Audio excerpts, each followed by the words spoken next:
मेरा क्षेत्र और विकसित हो और आगे बढ़े, लोगों के अंदर सुख शांति और समृद्धि आए, यही मेरा प्रयास रहता है। वो जब तक जीवन रहेगा तब तक ये प्रयास मैं करता रहूंगा।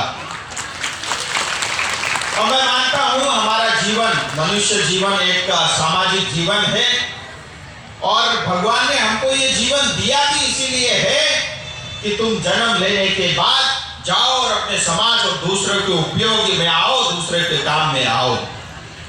और इस नाते भी इस तरह के यज्ञ के कारण एक बहुत बड़ा बदलाव पूरे क्षेत्र में मैं देखने को जगह जगह मुझे मिलता है।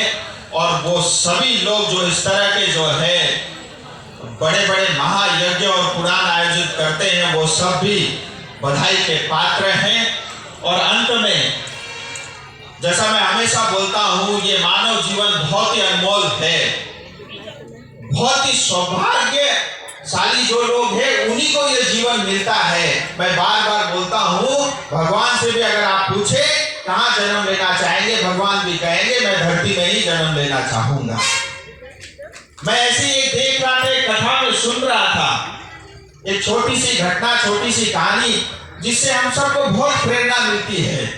भगवान नारद जी को हम सब जानते हैं, बगैर हवाई जहाज से वो आसमान में उड़ा करते थे, बगैर 5G टेक्नोलॉजी के, बगैर वाईफाई के भी एक दूसरे के मैसेज को आदान प्रदान करते थे। एक भगवान से लेके दूसरे भगवान तक पहुंचाने का काम भी भगवान नारद करते थे।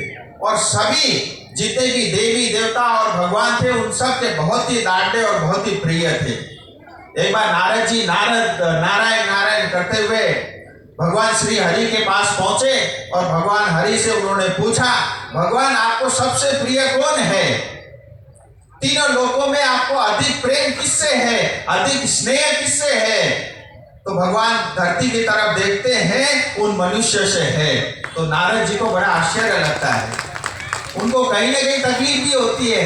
ये क्या नारायण नारायण तो मैं रात दिन हमेशा भगवान के करता रहता हूँ। जब मैंने इनसे पूछा भगवान से आपको सबसे ज्यादा प्रिय कौन लगता है, तो इन्होंने धरती की तरफ देख करके कहा मनुष्य मुझे सबसे प्रिय है।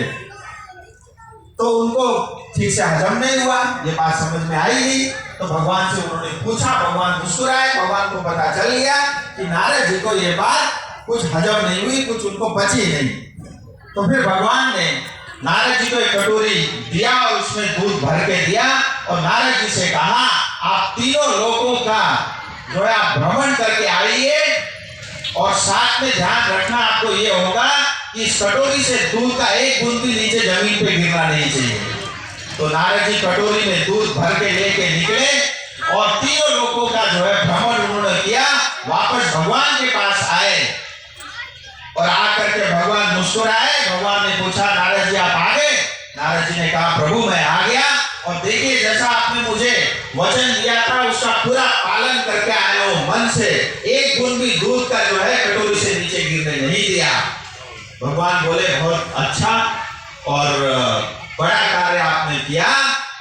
लेकिन साथ ही भगवान ने पूछा नारद जी जब आप पृथ्वी में घूम रहे थे तब आपने जो है नारायण नारायण मेरा नाम पुकारना भूल कैसे गए? तब नारद जी को बड़ा आश्चर्य लिया, उन्होंने कहा प्रभु जी मेरा तो पूरा ध्यान इसी में था कि ये कटोरी का दूध गिरे नहीं, इसलिए मैं तो भूल गया, भगवान मैं क्षमा चाहता हूं।